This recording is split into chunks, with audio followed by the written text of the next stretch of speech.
We apologise for the fault in the intro. Those responsible have been paddled. Thank you for your understanding.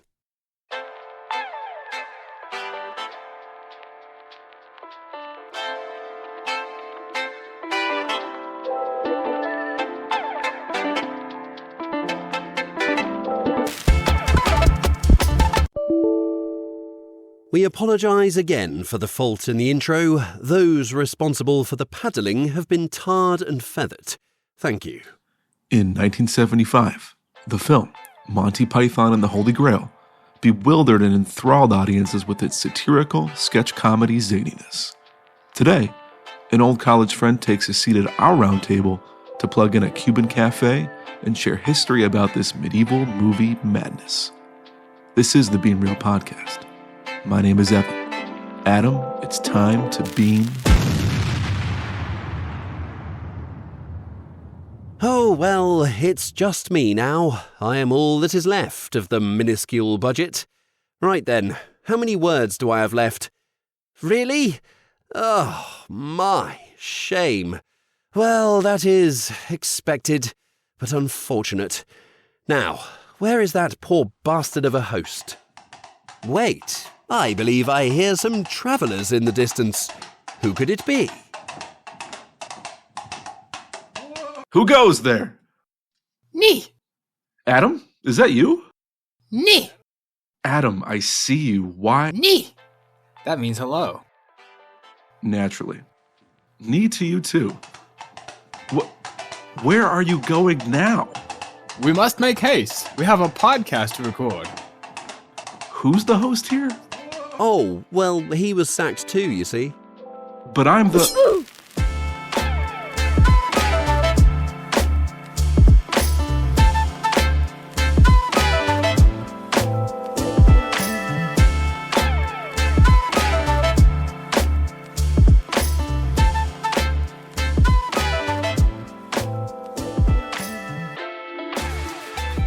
Hello and welcome to the Being Real Podcast. Today, I am joined by a college friend, the Boulder Shoulder, the National Guard himself, Mr. Adam Marvin Millspaw.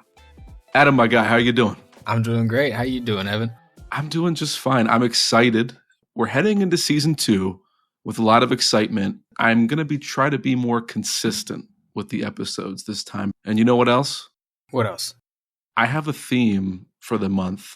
The month of April, which will be the inaugural episode, and you are the honoree of this episode. Oh, wow. We're doing a medieval month of movies. The first being the movie you selected, and the second, TBD. So lots to look forward to. But all that aside, the second season excitement aside, Adam, how are you doing generally? Anything new and exciting in your life? Started a new job and moved to a different part of North Carolina, and we're living it up the high life now. I just bought a house. How did the whole house thing come about? When I started this job, they asked me to move across the state, and I basically asked, are you going to pay for me to move across the state? And they're like, dude, we'll pay for you to get a house here. It's like, okay, cool. No shit, really? Yeah. Well, they didn't pay me to buy a house. They didn't pay for my house, but like they compensated me to move. Understood. No, but that's huge though alone. I mean, what was the distance like between the two? We took a lot of trips. We really did cheap as much as we could on the move. So we probably last month we've been taking trips back and forth, loading all of our stuff. That was the most stressful part. Now that we've got everything here, just putting it away. It actually worked out great because you have a landing zone in the house. You offload your truck and trailer into that landing zone. You put that stuff away. Now the landing zone's clear for the next load. That's so nice. Yeah. That helps now and in the future if you ever, for whatever reason, decide to move. I would do it the same every time because we're really worried about that feeling of being in this house, but it's just full of boxes and bags and wrapped up stuff. What were you looking for in a house? Just trying to get an idea. Well, I was looking for whatever would make my wife happy. Rule number 1. Yep. And I had this very specific list. I had to have a creek. I had to have wood floors. I had to have, what else? I had to have gas logs, fireplace, and a propane stove. Propane, okay. Yep. And it had to have woods in the back so we could go off and leave humanity behind for a little bit. That's a big list, but for North Carolina, not at all impossible to find for a reasonable price, right? You know, oddly enough, the very first house we looked at, we stopped looking at and had everything. It was perfect.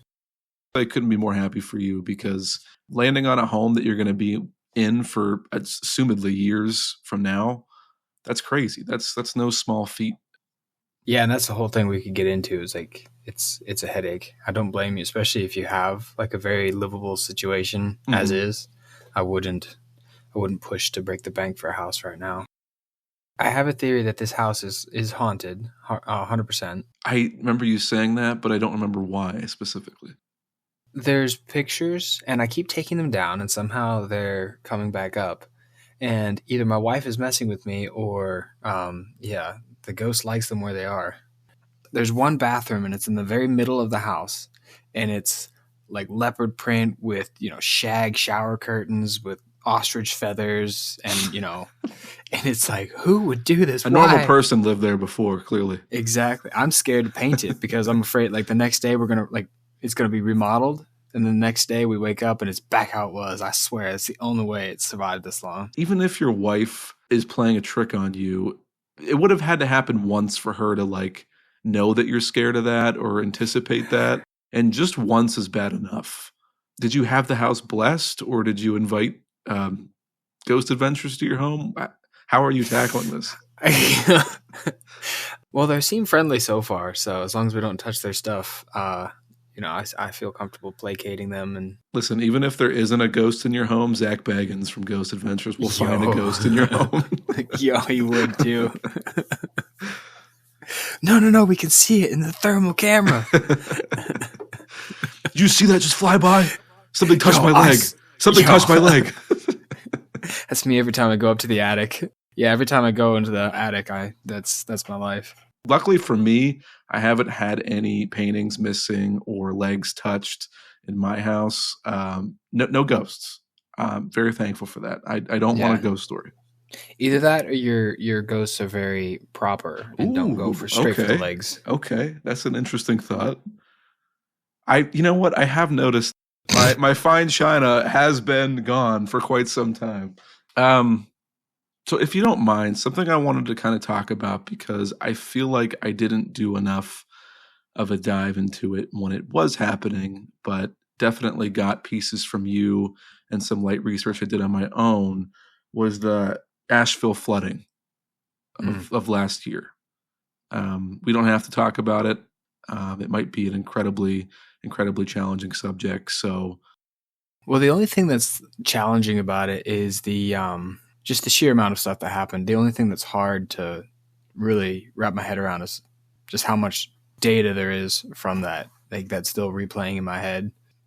Like some people say that there's, decades where nothing happened, and then there's decades where only days happen, and then there's days where decades happen, and that's what it felt like. It was just so much data, you can't even really remember it all. Hurricane Helena in this September of 2024, causing catastrophic flooding, mudslides.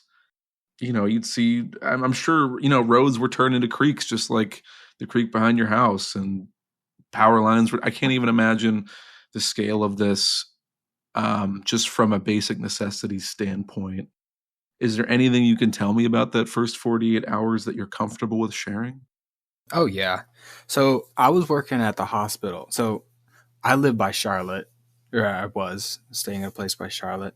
Mm-hmm. And the hospital working there is in the outskirts, and it's right in the hurricane path. The hurricane passed right over us and then proceeded to up into the mountains. So everyone was really concerned about the hurricane where I was. So I thought like it was as bad as it gets right around Charlotte. And so like September 30th or September like 29th, I think the hurricane zipped through or something like that. I mean, someone can correct me if they remember the specific date.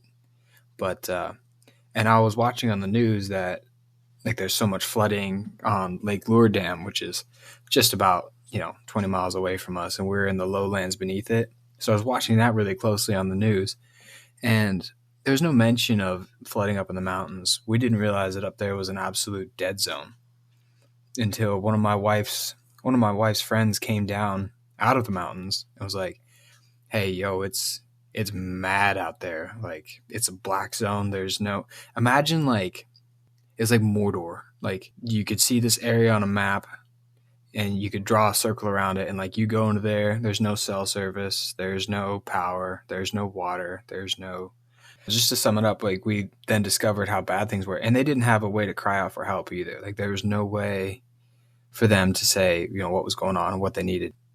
So that's when we started driving up there, me and my wife in our trucks and our trailers, just because we had a truck and trailer. And we just thought, well, what would I need if I was up there? Because we spent a lot of time in the mountains. And it's like, well, they probably need gas. So we loaded up a trailer full of gas tanks, drove up into the mountains, and yeah, they needed gas.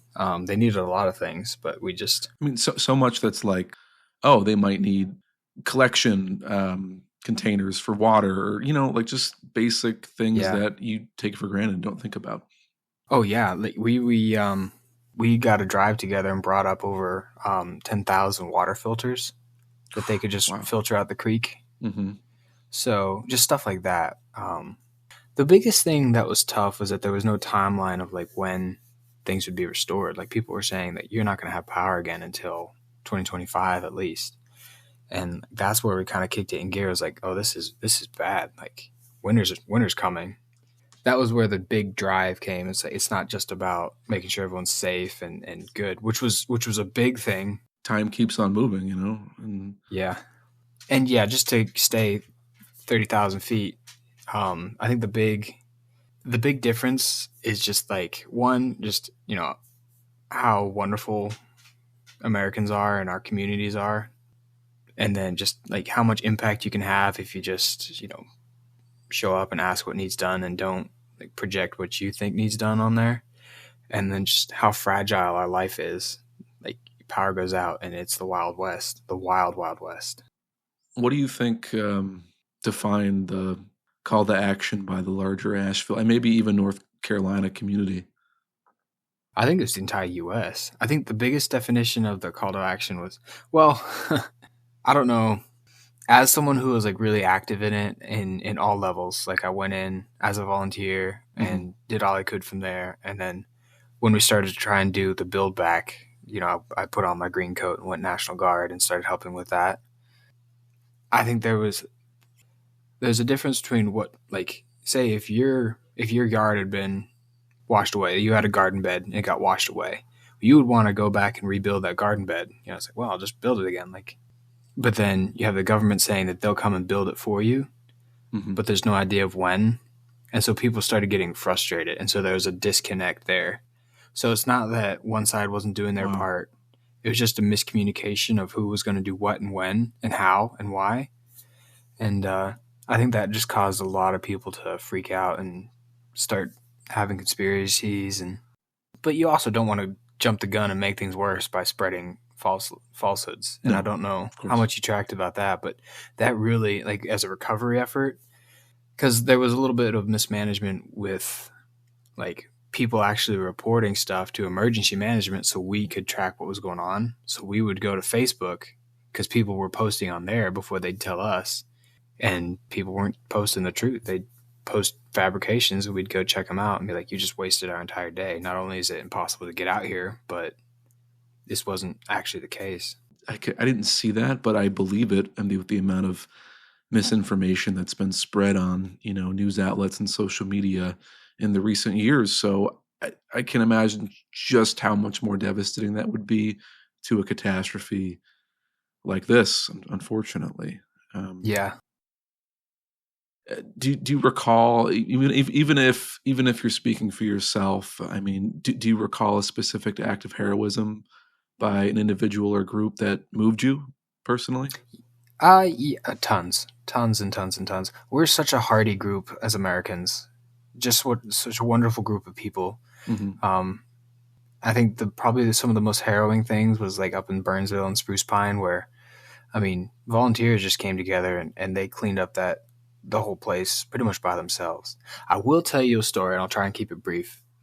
There's one road that goes from Interstate 40 to a little town south of there, and it's wound into the mountains really good. So there's only one road really through that town. It goes north to south, and it follows the path of the river.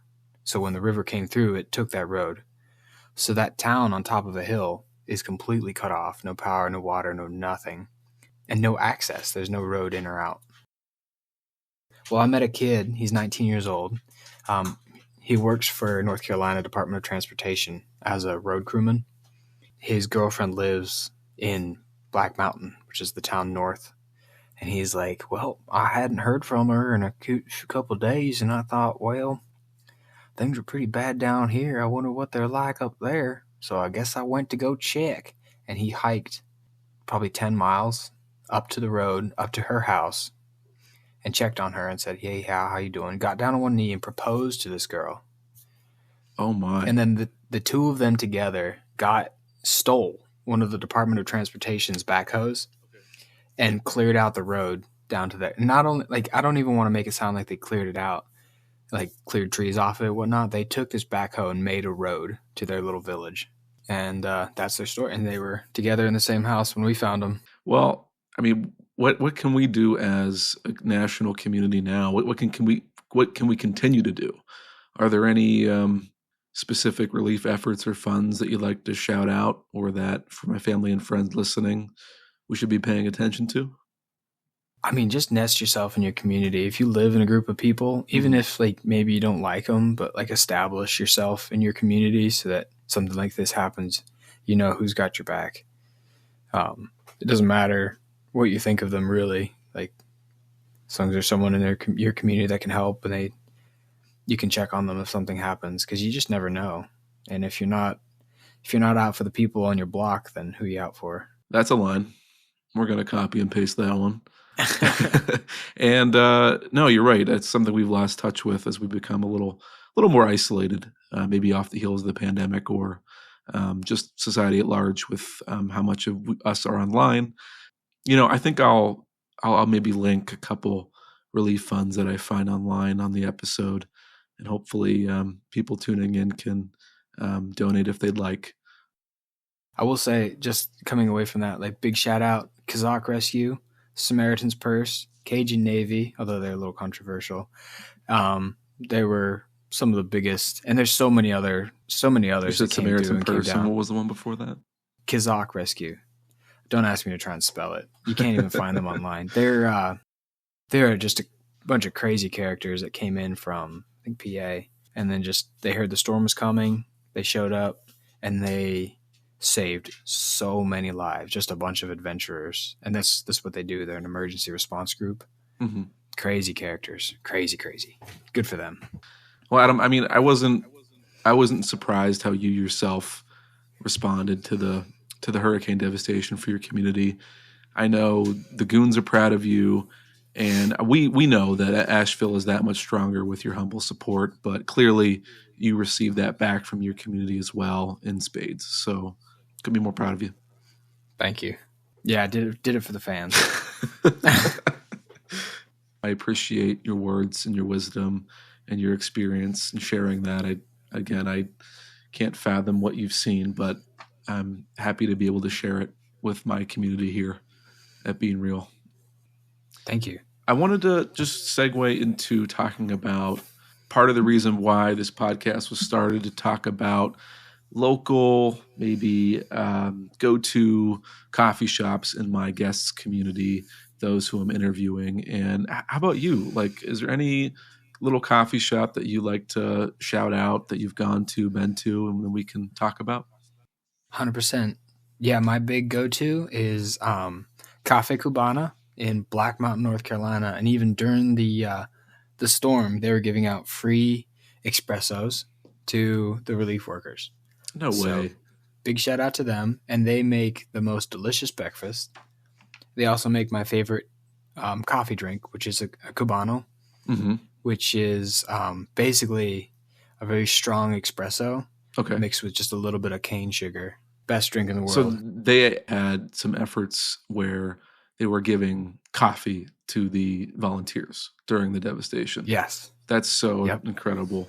And like they say Red Bull gives you wings, but Cubanos they're like jet Well, clearly fuel. these people needed it, and I'm very impressed they did that. I mean, the coffee world banding together under a common purpose is insanely reassuring.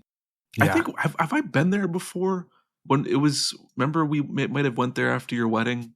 Yes. Is that true? I think yes. Yes, I did. I sent you there, didn't I? That was a pretty big Yeah. place. Like that's not a small cafe. That's like a family-owned establishment.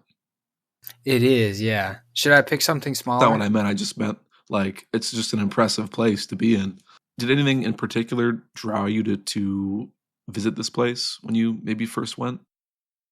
Well, you know, Anna's Cuban, and so she was just basically straight up like, "Hey, we got to go to this place.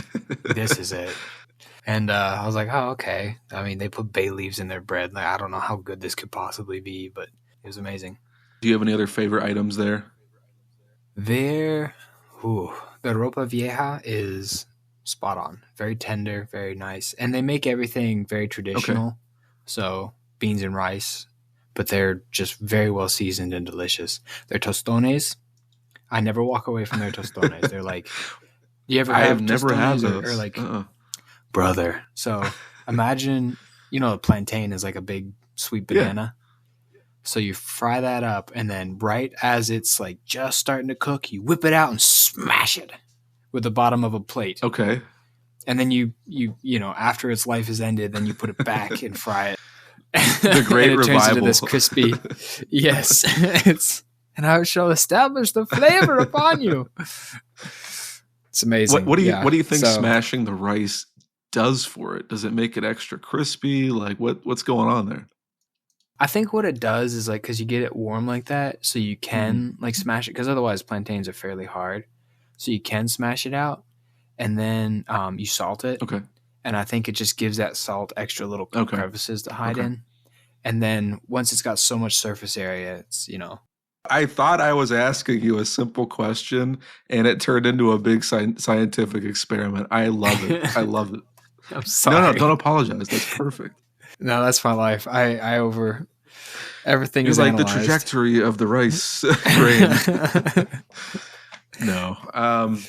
What is the difference between a Café Cubano coffee and your typical American coffee roaster or shop? I would say just very traditionally Cuban, which means basically taking simple ingredients and then mixing it together in a way that's beautiful and amazing. Basically, not just your grandma's recipes, but your grandma's very authentic recipes, and they bring that forward. So they're very focused on, because there's a lot of Cuban places and not a lot maintain like that Cuban heritage. This is passed down from a certain family. That's interesting. Yeah. Well, because in Cuba, there's not a whole lot of food. So when a lot of Cubans came to Miami, they brought that culture, and then they branched out to different places, and this was just one of them. Well, I am definitely plugging that cafe into the episode. They know how to take a strong bean and then somehow make it more bean flavored. I love that.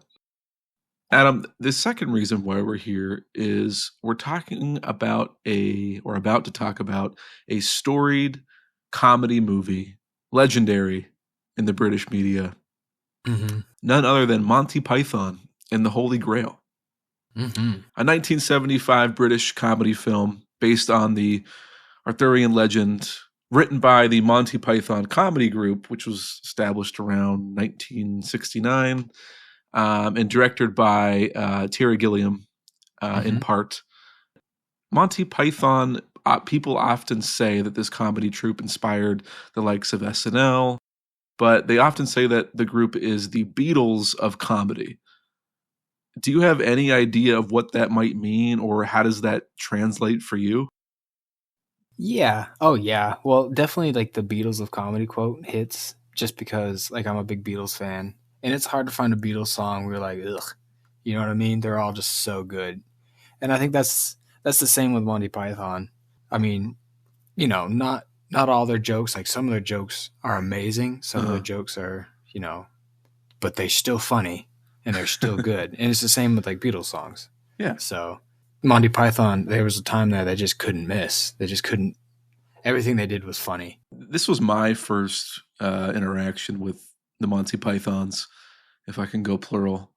And I was mystified, honestly, because I see so much here in the 70s, dating back, that I can't believe that they even had these concepts at that time or the ability to execute them so well.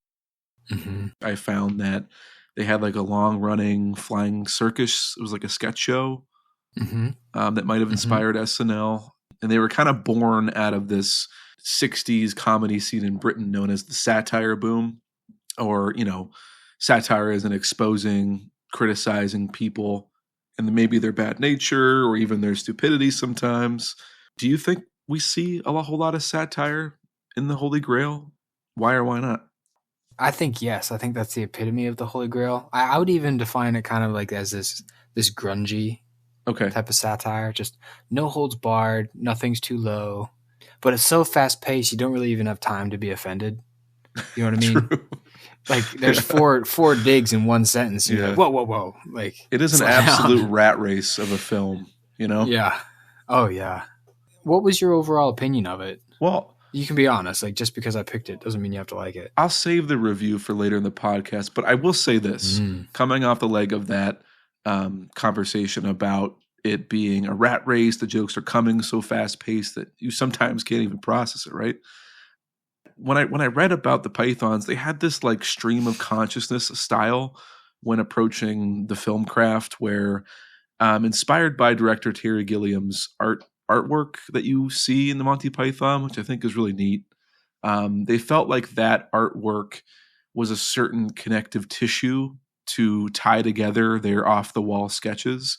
Because again, like they're going the Arthur and his knights, the soon to be round table, I guess, are on all these different adventures, whether they're together, alone, and there's almost nothing to reel in these sketches, but maybe the artwork, because there's these transitions where Terry Gilliam's art kind of provide a small story or an aside or even write the story itself that I think as an artistic choice, it really works and the movie really relies on to such a zany momentum. So all of that to say, I don't know if there's a starting point of discussion here. I think we should just dive into why watch this freaking movie.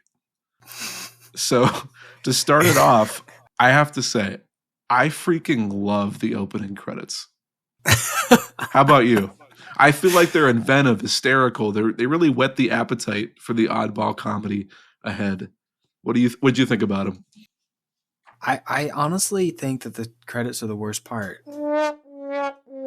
No, and no. I remember I will say the first time I watched the movie, I was like 12. Okay, and I thought they were hysterical. I thought they were amazing. I read through them every time. Are you relating me to a prepubescent teenager? No. I'm just saying, like, I've seen this movie at least. Because my opinion, thank you, is more refined than that. And I thought that, and I said, but who's gonna tell him? Who's gonna tell him? I'm gonna say it again. I'm gonna say, who's gonna tell him? I'm not saying that at all. All I'm saying is I've spent a lot of time with this movie, and I think maybe I should just go through and pay more attention to him. But I will say, like, watching this last night, I honestly didn't even, like, I wasn't drawn into the credits. Yeah. Just because I'd just seen them too many times, but I find them a little obnoxious. So to be fair, I don't like everything in the credits. Just to be honest, I don't like everything in the credits. Like reading the whole thing, you'll see a lot of dumb references to llamas being on the set, like hundreds of llamas or whatever. I don't know what they're getting into, but I like more that of is the, a little funny. I like more of the structure of it, where like the people hired to do the credits keep getting whacked off. It's or whacked. I shouldn't say whacked off. Whacked. And they have to replace them till the credits don't even look like they should be for Monty Python and the Holy Grail. Exactly, yeah. It's just so great. Yeah, I think that is good. Do you know why they did that? Actually, as behind the scenes. I do have so many behind the scenes tidbits, by the way. Oh, perfect. Okay. The reason they did that is because there were so few people involved in this movie that there were like maybe 4 names Oh, to interesting. put up. They were like, I knew well, they had a low budget, so I figured that might be a part of it. yeah, but I wasn't sure. The composer, what do they call that? The guy that writes the songs. Yeah, composer. The composer. So he wrote like this long the music that plays. Mm-hmm. And he was like, well, I wrote this, you should use it. And they're like, well, where could we? Well, I mean, I guess we could use it for the credits, but we only have 4 names. What are we going to do? And so they did all that hooliganry. Hooliganry. Yeah. That's your word to describe the credits, the hooliganry? That's what it, yeah. And honestly, I think you could take that word and apply that to the whole movie. Like, this is just men being dorks for like an hour and some change. And I mean, it's great because I am in that territory. Like, that is how I was raised, and that is how my friend groups usually go. Yeah. We can maybe segue into the first scene of the movie where it kind of opens with a haunting view of a hillside and a body on a stake in some way. And I'm thinking, ooh, this looks eerie. I thought this was supposed to be a comedy, but I mean, back then they wouldn't have known that. Mm-hmm. And then you hear this like clanging, this repetitive. It sounds like a horse, but it's a little off key in some way. Only to find that Arthur is riding, like King Arthur is riding up the hill, not on a horse, which might lend itself to them not having a budget, Yeah. but it's his squire clanging 2 coconuts together. And it is so ridiculously funny that I even forgot that I was a little terrified at the start of the movie. I will say, I think that scene alone makes up for the credits. Like, like the credits are like, oh, what was that? Okay, this might be a little too obnoxious for me right now. And then that scene happens, and you're like, never mind. I am back. For you, King Arthur was riding up the hill to save the day. Oh, yeah. That's how, that's how I traveled throughout my entire childhood. Just, that was it. I'd clack my own coconuts, and I'd ride around like that. Wait, that sounds wrong. A little bit, yeah. Just taking a Sunday stroll, clanging my coconuts. No. Maybe in another 40 years, Adam. I don't know about right now. Yeah. I think the best part is that like it was a budget constraint that literally lended itself to one of the best jokes in the movie. Okay. And they built the whole movie around that. Like they couldn't afford horses. They could and so they just built half the story around the fact that they didn't have horses and just expected you not to ask the question. And I love it. It doesn't even occur to you. You're like, oh, obviously they wrote it like that to be funny. It was, you know what I mean? Yeah, you could easily just assume by watching it that it was intentional and it wasn't because of, a budget or because of time. And I guess that lends itself to the genius of the whole thing. And you never hear them once say the word horse, but they're asking, why are you hitting coconuts? So like they're implying like, why aren't you riding a horse? They're like, but there's no, like, he doesn't have one. Like, so it's just funny. I think there is a scene with a horse in it, actually, like one scene.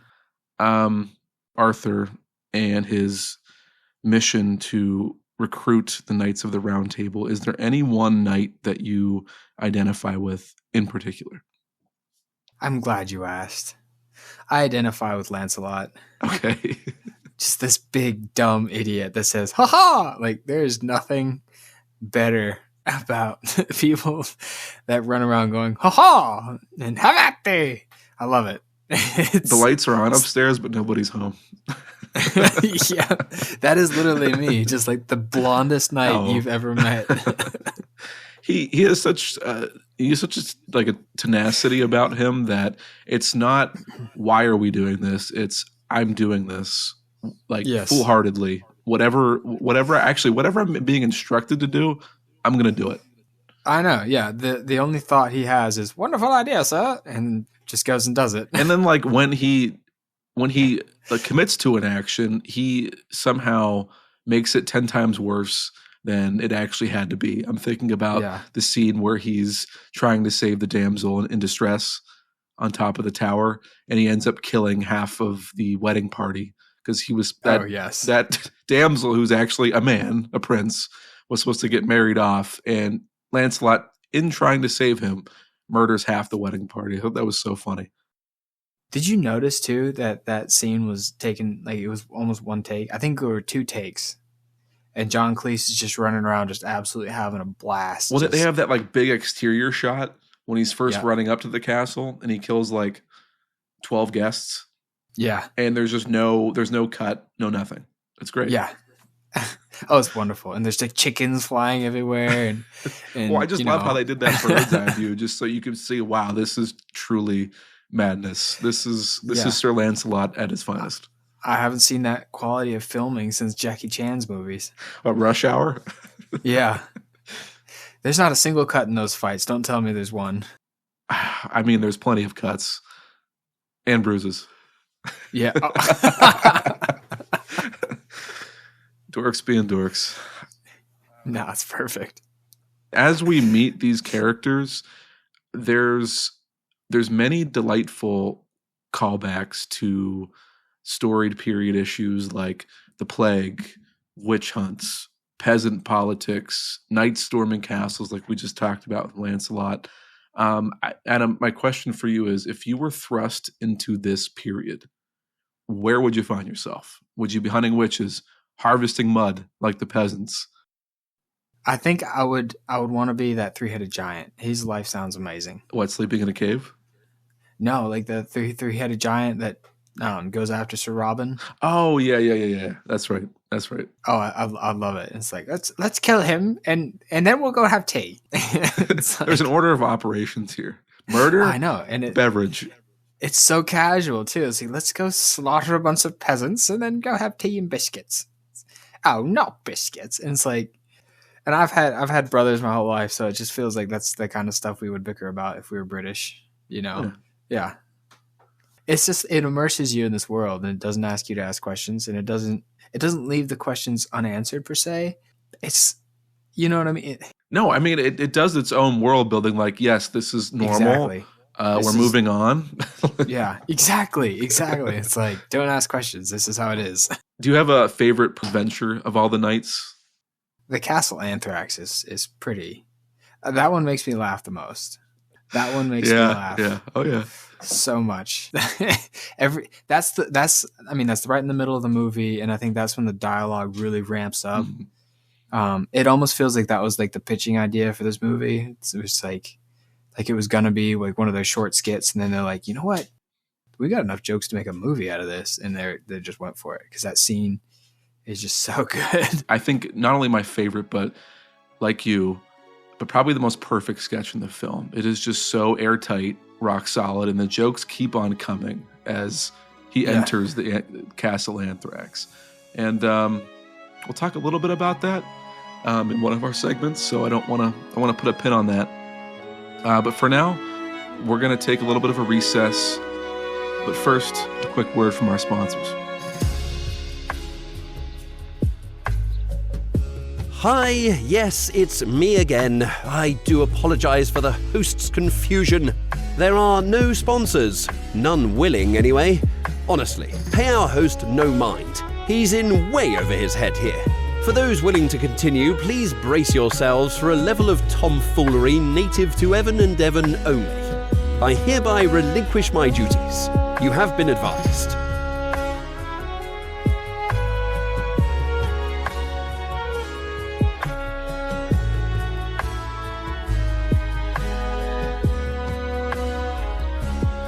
A big thank you to our sponsors.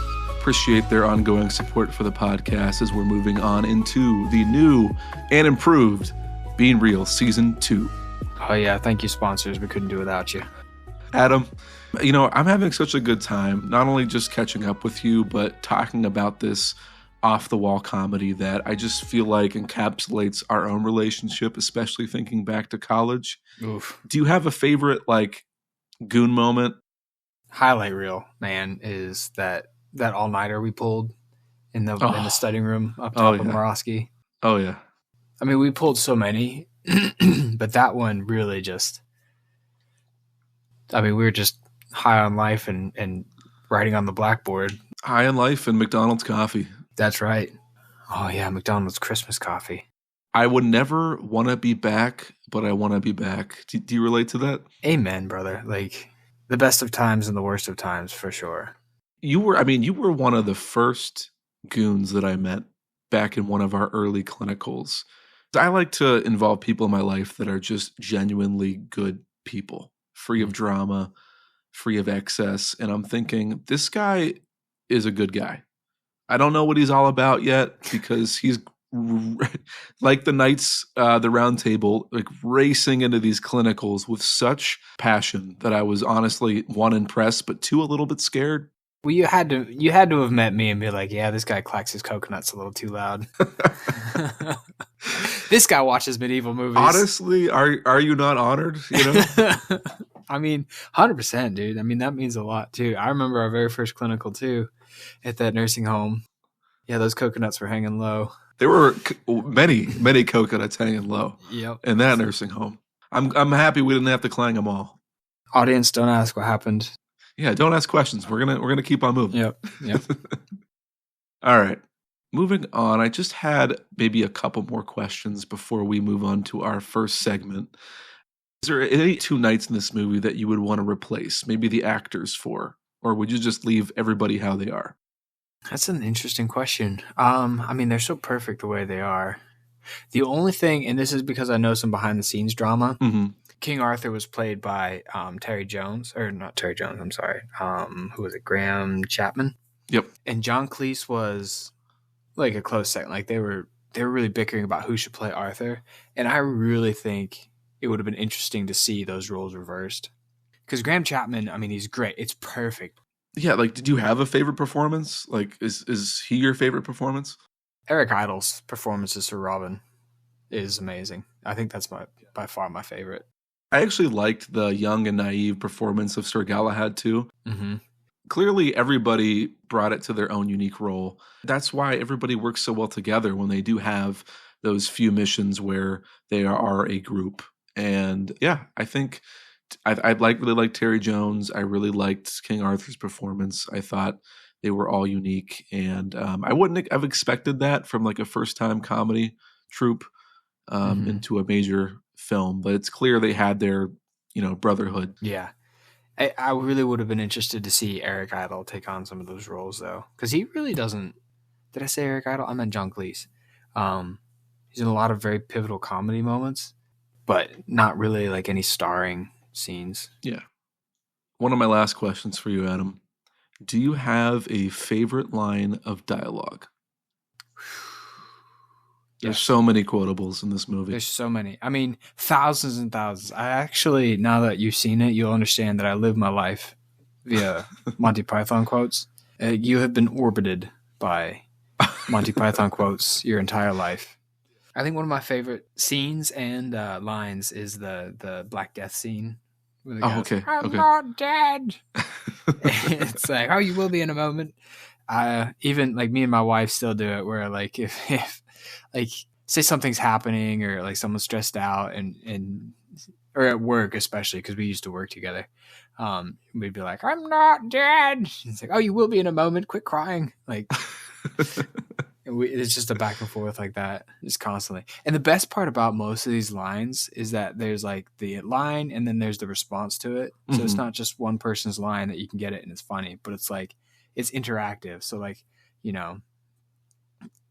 I could be like, oh, now you see the violence inherent in the system, and my wife would be like, help, we're being repressed. That's one of my favorites. That's one of my. I think there had to be a lot of improv in this movie from the comedy troupe. Believe it or not, there was none. No way. They had it all written out. Yeah, I know. Very tight directing, and they didn't have the real like they didn't have because it was all filmed with actual film. So they're like, these are the lines, say the lines, and we're done. So I felt like it was almost so natural that they must not have like rehearsed the script heavily, I don't know. I don't think so. Well, I feel like a lot of hallucinogenics may have helped too. Just like liven up It was that time. It was that time. I'm sure in this medieval picture there was Puff the Magic Dragon somewhere. Yeah. Well, and another history tidbit too. The movie Excalibur? Yeah. I don't know if you've ever seen it, but they're filmed so similar and they're about the same story, just with different notes. It's so fascinating that like Excalibur was so expensive with like a $1 million budget or whatnot. It took them years to make, that the Monty Python crew heard about it, visited them on set, made fun of them, and then, turned around, started their own movie at the end of Excalibur's production, and then had it out in theaters 5 years before Excalibur actually was released. Oh, man. I wonder if that tainted the view of Excalibur going into it.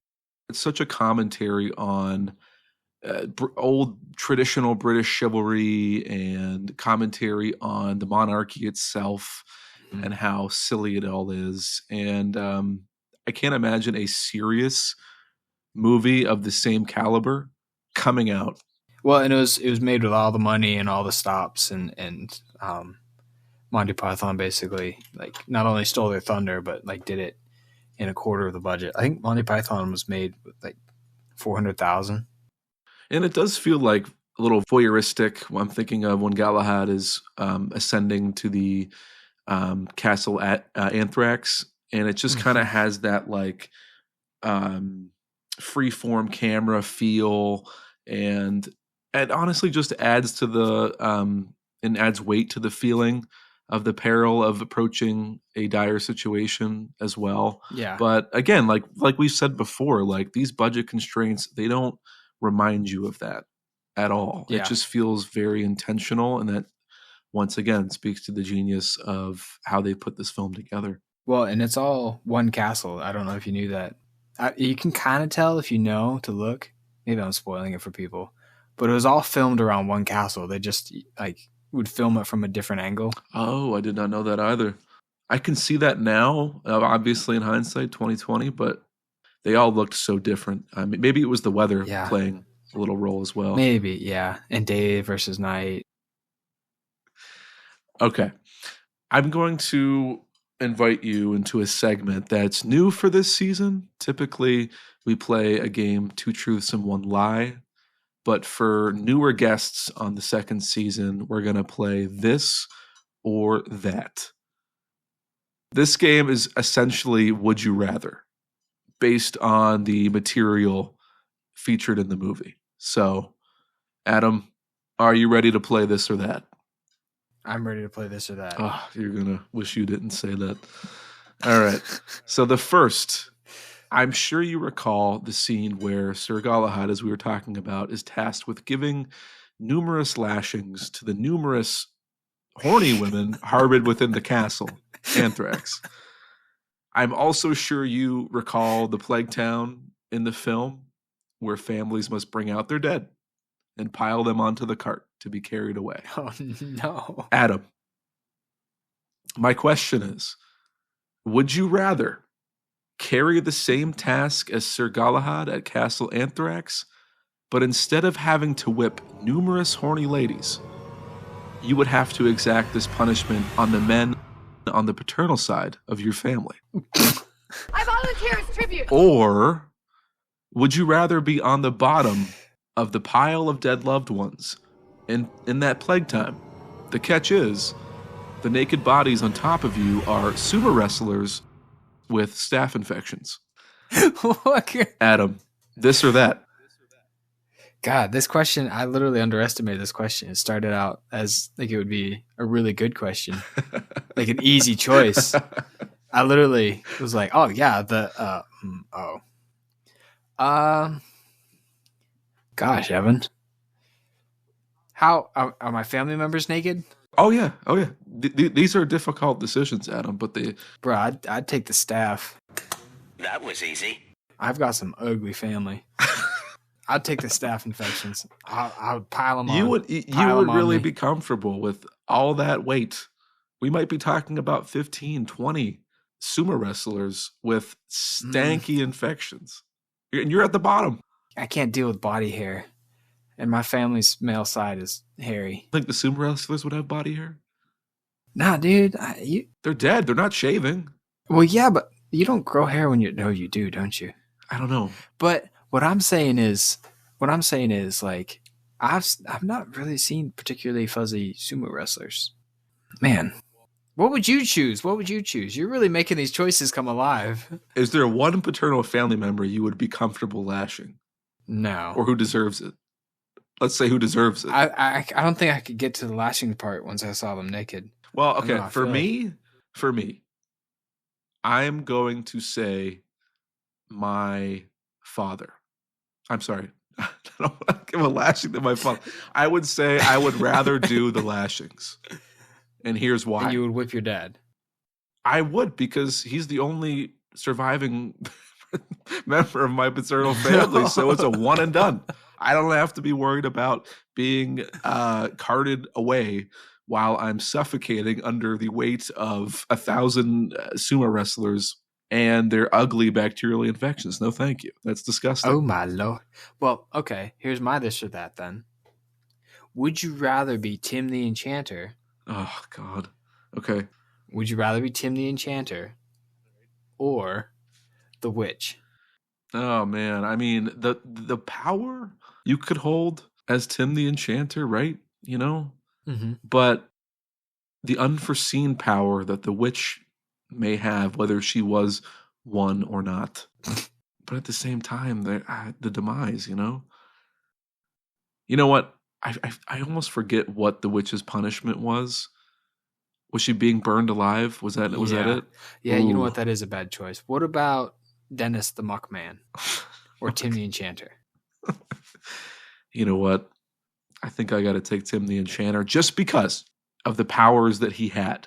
I would take any amount of time in the world, even if it was 10 minutes, I was Tim the Enchanter, and then I got sacked. If it was 30 seconds and it was Tim, at least I can get something off.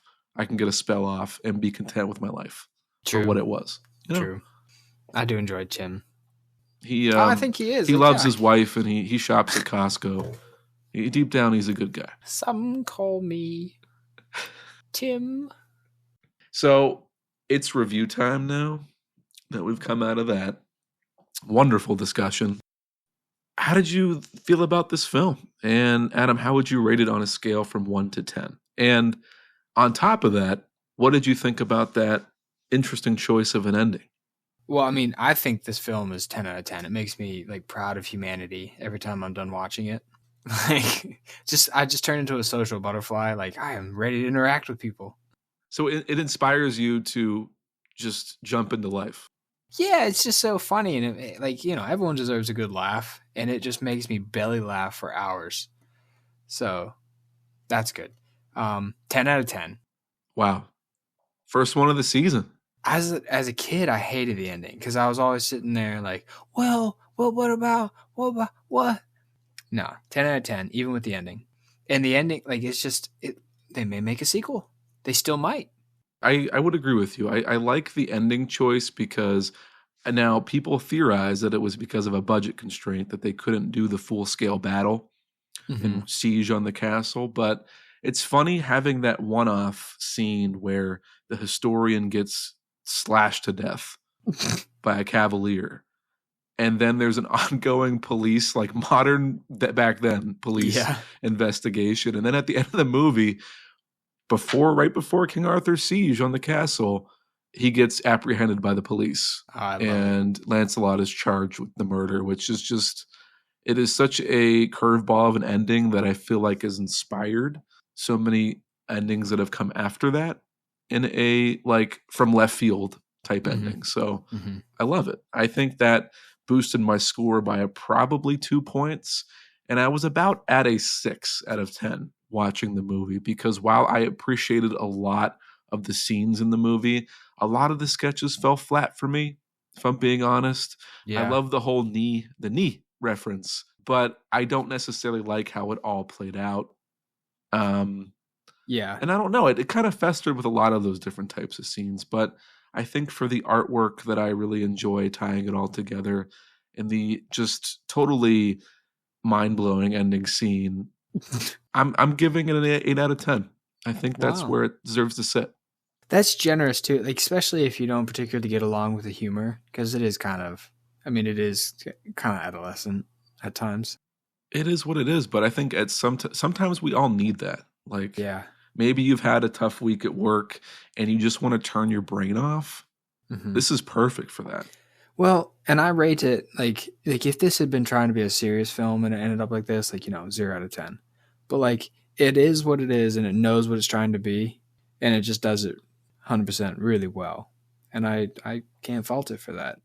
And that's how I want my guests to come to their verdicts, is just from the heart.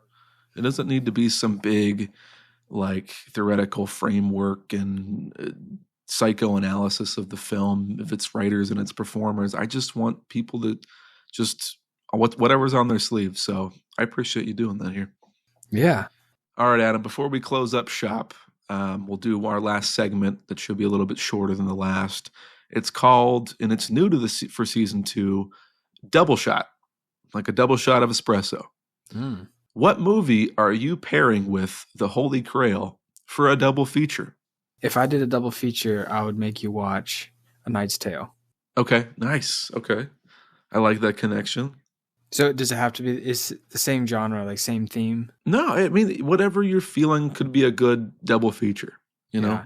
I'll tell you, I was really, I was wrestling with which one would be which. Like which one I would recommend or like ask you to watch. I think I'm picking based solely off the Monty Python sketch format. I think I'm going to pick any of the scary movies that have come out in the early 2000s. They're just, they rip from one sketch to another, and they're often funny, but they mostly bomb their jokes, and it's perfect. I love it. Yeah. I will take an oddball comedy for better or for worse. That is true. Like, yeah, if we're going with comedies, like there's just something to be said for that. Like it's unapologetic. The jokes, they just fly, and there's enough of them that you'll probably eventually laugh.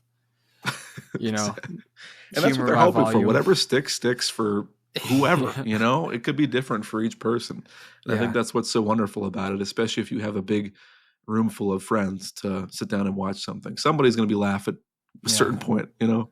Yeah, this isn't slapstick. It's stick. It's throw the oatmeal at the wall until something sticks. All right, Adam. We talked about so much. You know, we talked about your cafe in North Carolina that's very near and dear to you and your wife's heart.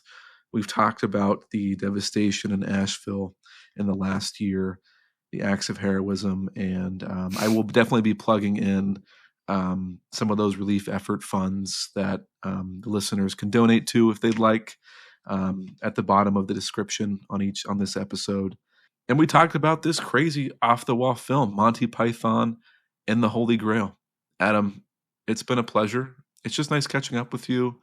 You are someone people can count on, and I don't mean that necessarily like if I need you to come over and help me move and go into a new home. I mean someone that you can count on for a laugh, you can count on for a cry, you can count on for everything. You are that cornerstone friend. I wouldn't trade you out for any other block in my structure. Oh, shucks. Oh, man. And it's such an honor to be on this show, too, and thank you for those. It's so cool to watch. I feel like I get to hang out with you, and I just love your reactive humor. I still can't get over that cuts joke.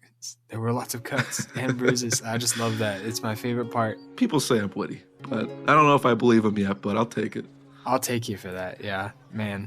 It's always such a pleasure to hang out with you and just be immersed in that and just waiting for you to come up with something. It's king behavior, man. Well, Being Realers, that's the first episode for the second season of the Being Real podcast. It's been real. And me and Adam here, we're going to be clanging coconuts soon. And with that, what a kickoff.